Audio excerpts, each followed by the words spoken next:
The purpose of this video is to help identify for the audience which parts of Megillas Esther actually come from Chazal and from the Sfarim and from the research that we've done, and which parts we simply made up because either we didn't have the information or because we thought it would be better for the storytelling of our film. The first task was to model Shushan Habira. Now, Shushan Habira was within the capital city of Shushan, but Shushan Habira itself was a smaller area where the king, the palace, and nobles would live, and it was surrounded by water. And we actually took a lot of our direction from Rabbi Yehuda Landi, who put together a marvelous book called Purim in the Persian Empire, in which he actually lays out a lot of the archaeological research, and we know what Achashverosh's palace looked like, so we did our best to actually model it exactly the way that he has it in his book. We don't know what the colors were on the outside and things like that, but we certainly tried to keep it to the same shape and dimensions. We know from the Pesukim that there were many beautiful objects that Achashverosh had at his Suda. The Pesukim actually speak about the hanging cloths that we tried to create. There's a difference of opinion as to if the benches were gold and silver, what parts were gold, what parts were silver. Even the pillars had silver bases, the rings that ran around the bottom of the pillar, and the rest of the pillar itself was marble, and we did try to model those as well. Of course, we don't really know what Achashverosh looked like, but we do know from the Gemara that he was large. The Gemara compares him to a bear. We actually have some bear-style artwork behind Achashverosh. We put these large bears with wings and his head without a face, which there is no reason to think that he necessarily had that, but we were trying to get a little bit of some bear-esque things in his throne room. He himself, the Gemara tells us, was fat and hairy, so we took advantage of that a little bit for Achashverosh. Achashverosh, as the Gemara said, did wear the big kahuna at his Seuda. We kind of assumed that if he's fat, he wouldn't fit into the big kahuna well, and there's no reason to assume that there was a nace that the big kahuna would fit him properly. So he clearly doesn't fit well in the big kahuna. We did give Vashti a tail, and we also messed with Vashti's skin a little bit, to allude to the tsaras that she had. In regards to the tail, we weren't sure what the style of the tail should be. We ended up making more of a feline cat-like tail, and that's why it's alluded to in the beginning of the film, and she's holding a cat, although there is no real mucker for that we know of.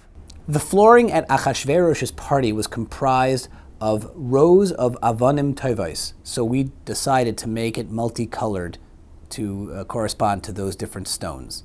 Achashverosh's throne was massive, so much so that they actually moved the capital to Shushan Habira around the throne, which was so big that they couldn't even move it.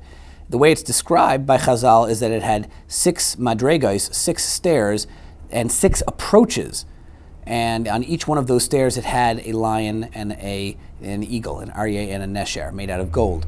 Those 6 approaches we decided to do as a circular kind of a throne, although that we didn't specifically see any mucker for. That was really nagging at us for a while is Big Sun and Seresh, or Big Sun and Teresh. It seems pretty clear from the rules of Diktuk that it should be Big Sun and Teresh, but the Vav of Big Sun Vaseresh makes it a soft suf into Big Sun Vaseresh. But if you're actually saying the names independently, so it's Big Sun and it's Teresh. So after back and forth, we decided we were going to go with Big Sun and Teresh, but it was strange and it sounded like a mistake to a lot of the people we were working with, and I was asking different people that I trust, and in the end, the answer is it really is Big Sun and Teresh, but we should do Big Sun and Seresh, because if you're making a film that you want to be niskabel by the masses, you want to do what sounds normal to their ears. So I apologize if I'm ruining anybody's Diktuk lessons, but the reality is it probably is Big Sun and Teresh. The reason Big Sun and Seresh wanted to kill Achashverosh, according to one Chazal, is that Achashverosh made them stand there all day. So we alluded to that in the film. One thing that we deviated from what Chazal say is that Big Sun and Seresh were going to use the eres of a nachash, the venomous poison of a snake. We didn't do that. We went with couscous and baked ziti. Haman, of course, is from Amalek. Amalek is famously red-haired. Now, we made Haman kind of bald, so in order to defend our position of not having the red hair, we give it a crash cut at one point where you see Haman's early days at the barbershop where he has red hair. Now, Chazal tell us that Memuchan, in the beginning of the story, that gave the advice to kill Vashti was actually Haman.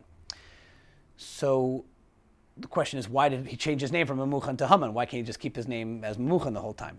So Rav Chaim Kanievsky, Shlita, suggests in Time of Dekra that it's because after Achashverosh sobered up, he executed his, I think it's a Yalkut that says that he executed all the people who gave him that advice.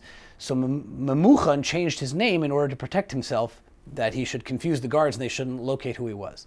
We went with that as kind of a reoccurring gag, that later on in the film when Haman gets carded for alcohol, he actually still has his Memuchan card and he quickly has to say, no, that's the wrong card, I mean person.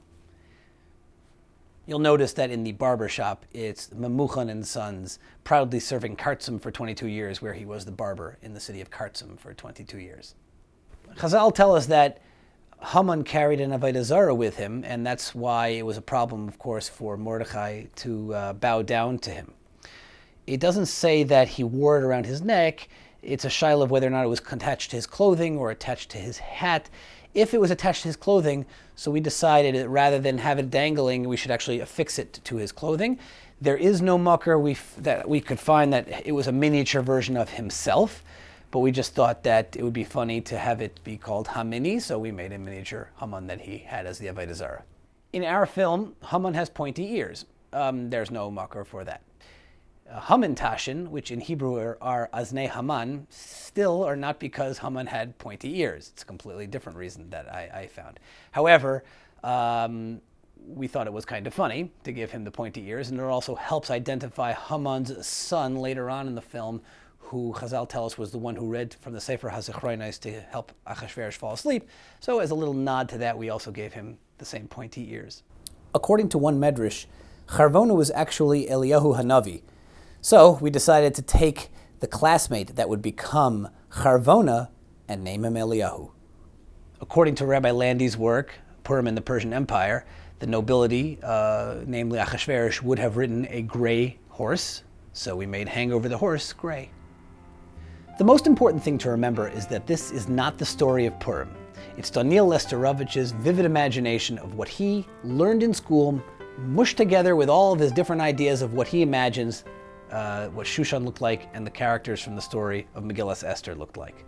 But this is by no means the story of Purim or an educational treatment as to how one is supposed to understand the characters from the story of Purim.